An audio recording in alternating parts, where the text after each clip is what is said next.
When I was a kid, my mom kept a heavy leather photo album on the coffee table. Thick black pages, plastic sleeves, Polaroids tucked between brittle corners. I used to flip through it when she was cooking, or when I was supposed to be doing homework. Back then, I thought of it as proof that our family was normal. Birthdays, Christmas mornings, summer trips to the lake, mundane and ordinary, but comforting. I didn't notice him at first. Why would I? When you're 7 years old, you don't scan every photo like a detective. You look for your face, your siblings, the dog. But years later, when I was visiting home after college, I picked the book up again. Nostalgia, I guess. That's when I saw him. He's in every photo, not in a way that jumps out immediately. Sometimes he's in the background, leaning against a tree. Other times he's at the edge of the frame, blurred by motion. Once he's sitting 2 rows back at my 5th birthday party in the McDonald's Play Place seating area, staring directly into the camera. The strange thing is, I didn't know him. My parents didn't know him. Nobody in the family knew him. I asked my mom, laughing at first, flipping the album around to show her. Who's this guy? He's everywhere. Look, he's behind Aunt Claire in the Christmas photo, then again at the lake, and here at the carnival. She took the book from me. Her fingers froze on the page. That's just some stranger, she said finally, snapping the cover shut. You know how people wander into pictures. He's probably just a coincidence. But her tone wasn't casual. She put the album back on the shelf and didn't let me look at it again that night. I couldn't stop thinking about it, though.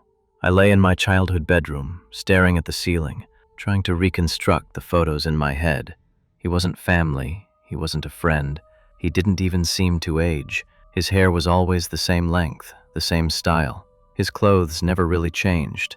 The more I thought about it, the more I realized he wasn't just in the background. He was looking, always at the camera, always at us. And now I can't shake the thought. If he's in every picture, then he was there, at every moment, every holiday, every trip, every birthday, standing close enough to be caught on film, which means he was always near us, watching. The next morning I brought it up again. Over coffee, I said, "Mom, seriously, who was that guy in the photos? You knew everyone else at those parties, the neighbors, family friends. Why didn't anyone ever mention him?" She didn't look at me. She stirred her cup with this slow, deliberate rhythm, like she was buying herself time. Finally, she said, "You're overthinking it. It's just someone passing through. People photobomb all the time." But her voice cracked when she said, "photobomb." I knew better than to push. My mom has that way of shutting a conversation down, pressing her lips together so tight you can hear the finality in it. Still, when she left for work, I went back to the bookshelf and pulled out the album. I sat cross-legged on the floor, turning pages carefully, like the paper might disintegrate in my hands. There he was, always there. Christmas '94, behind the tree, only half his face visible in the branches. Family reunion '97, across the picnic field, sitting alone on a bench. My high school graduation, dead center in the bleachers, eyes locked on the camera. It wasn't just that he was in the photos. It was that he didn't change. The same dark jacket, the same haircut, the same posture, straight-backed, hands clasped loosely in front. My uncle had gone from full head of hair to bald. My cousins had grown taller, acne giving way to clearer skin. Even the damn dog had aged, but not him. I tried to be logical. Maybe it was some old family friend, someone I just didn't remember. Maybe Mom was embarrassed, or there had been a falling out. That would explain the secrecy, the tone in her voice. But it didn't explain the lack of aging. I decided to test it. I pulled one of the Polaroids from its sleeve, my 7th birthday. I took a magnifying glass from the drawer and studied the man in the background. The resolution was grainy, colors faded, but his expression was clear, neutral, almost pleasant. His eyes, though. His eyes seemed too sharp for the cheap film. I compared it to the photo from my high school graduation. Same eyes, same expression. The only thing that changed was how much closer he was. At the birthday, he was near the back wall of the play place. At graduation, he was right there in the middle of the crowd. Closer. That word stuck in my head all night. When I called my dad about it, hoping he'd laugh and give me some old forgotten story, he got quiet instead. Then he asked me to stop asking questions. His exact words were, "Don't dig into it. Let it go for your own good." That's when I knew it wasn't a coincidence, and that's when I decided I had to know. So I scanned the photos, every single one that had him in it. Then I uploaded them to a facial recognition site, one of those free trial tools. I sat there, chewing my nails, watching the little spinning wheel as the site combed through public databases. When the results came back, it wasn't a name. It wasn't anything at all, just an error message. Face not recognized, no matches found. I tried again with another site, same result. And another, same thing. It was like he didn't exist, but he does. Because when I closed my laptop, my reflection in the dark screen wasn't alone. For half a second, just over my shoulder, I swear I saw him standing there. After that incident, I couldn't sleep.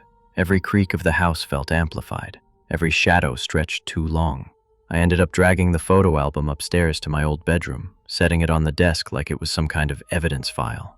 I told myself I was going to prove he wasn't what I thought, that there had to be some explanation, but the photos didn't stay the same.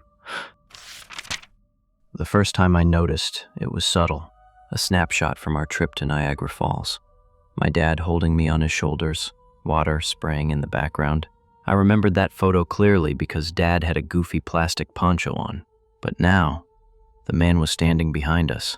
He wasn't in the original. I know he wasn't. He was closer than he'd ever been before, his face angled just enough that both of his eyes were visible. And this time, he was smiling. Not a friendly smile, more like someone holding back a secret. I flipped to another photo. My 8th grade science fair.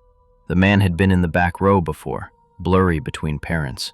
Now, his head tilted just slightly toward me, his mouth open like he'd just spoken.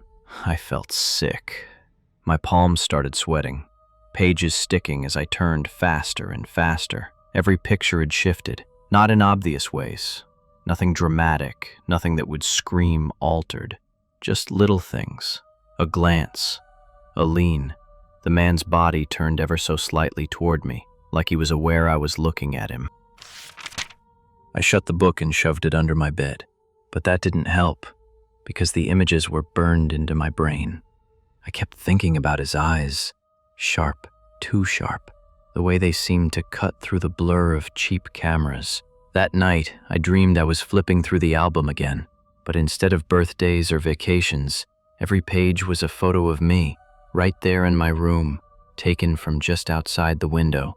In every one, the man was closer, closer, closer, until the last photo was nothing but his face. I woke up gasping, heart thudding like it wanted out of my chest. The album was back on my desk.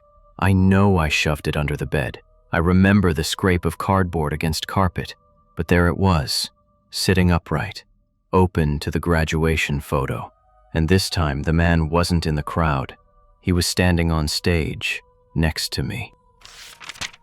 After that, I stopped pretending this was nostalgia. Something was wrong. Deeply, horribly wrong. I didn't tell my mom. I didn't tell anyone. What could I even say? Hey, remember that stranger in every childhood memory we have? Well, he's moving closer now. Yeah, that'd go over well. Instead, I tried to ignore it. I shoved the album into the closet and stacked board games on top of it. Out of sight, out of mind. Except it wasn't. The man started showing up outside the photos. It began with the bathroom mirror. I'd just finished brushing my teeth when I saw him standing at the very edge of the reflection, where the doorway met the hall. I spun around so fast I nearly dropped the toothbrush. Nobody was there. The hallway was empty. When I looked back, so was the mirror. The next time it was worse. I was in the kitchen, late at night, drinking water.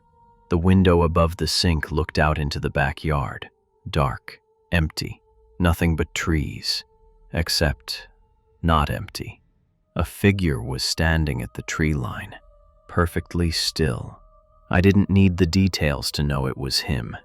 The posture was the same, straight-backed, hands folded, waiting.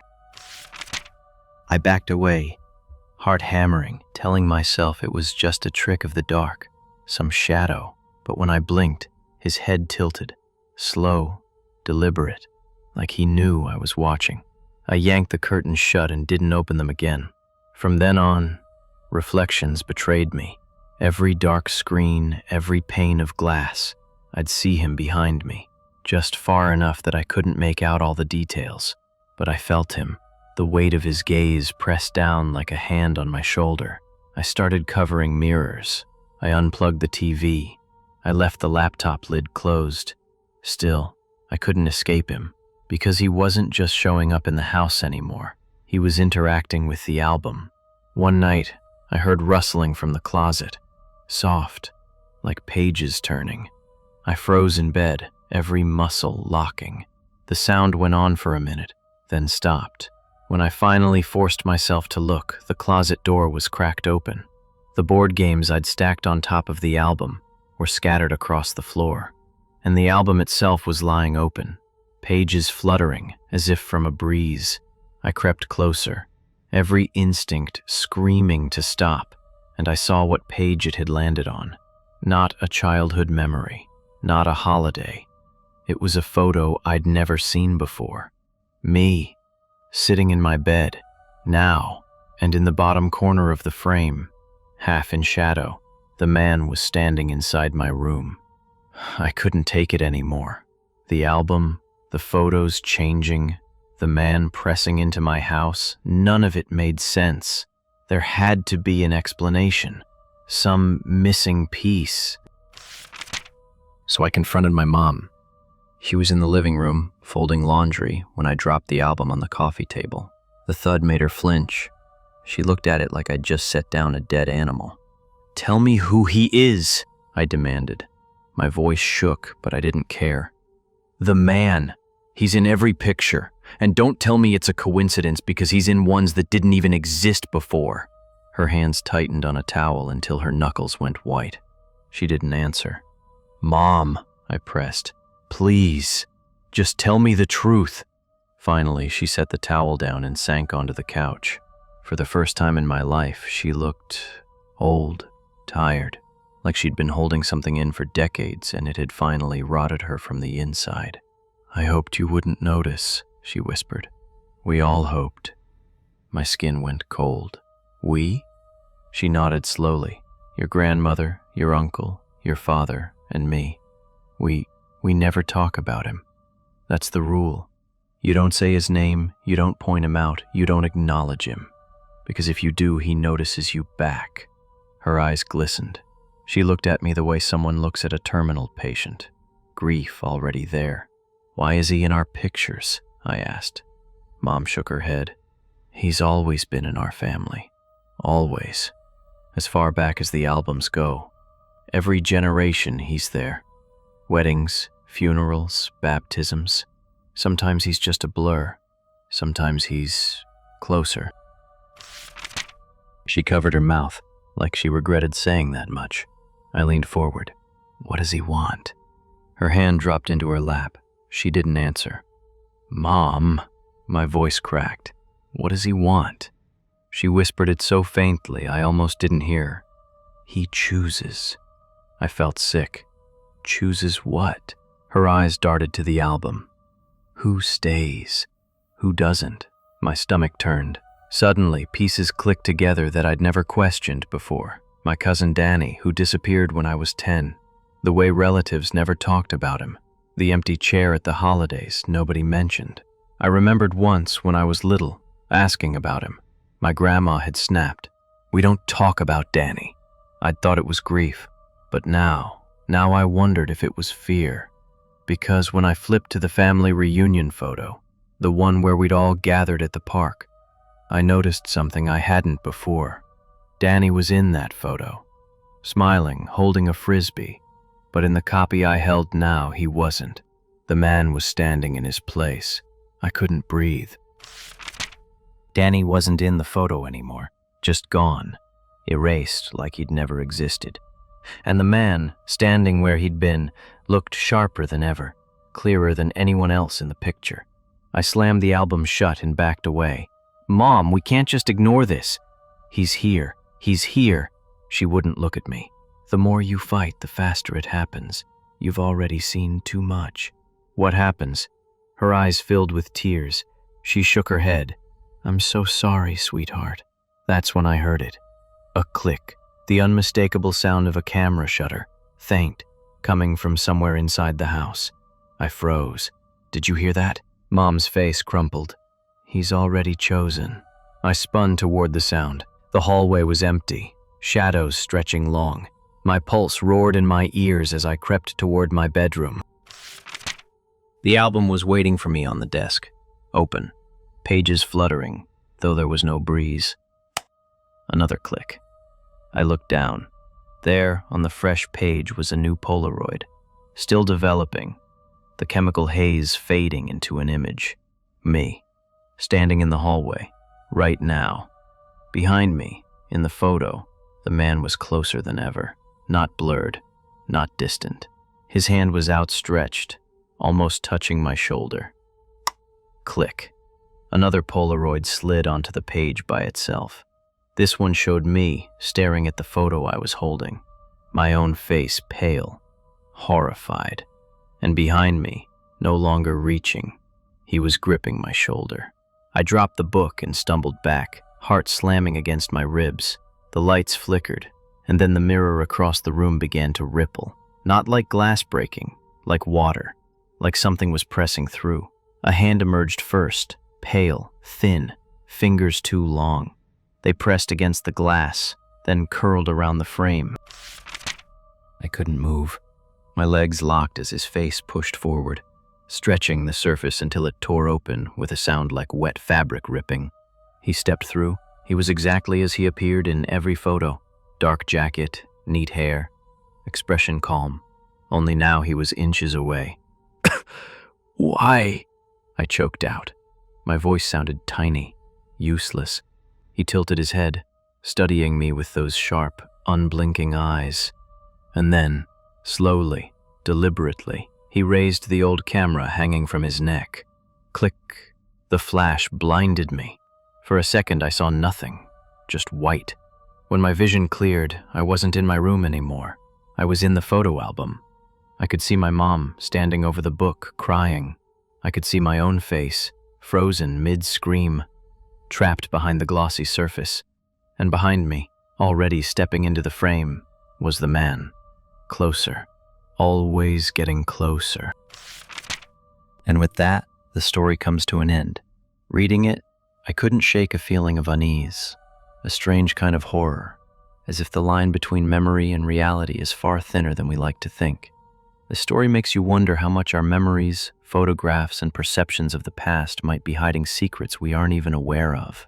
The most unsettling part is the sense that someone, or something, is always watching, even when we think we're alone. So now I want to ask you, do you believe that our childhood memories could be hiding things we simply didn't notice? And how far would you go to uncover them if you felt that someone, or something, was silently watching you through time? Well, thank you for watching until the end. See you all next time.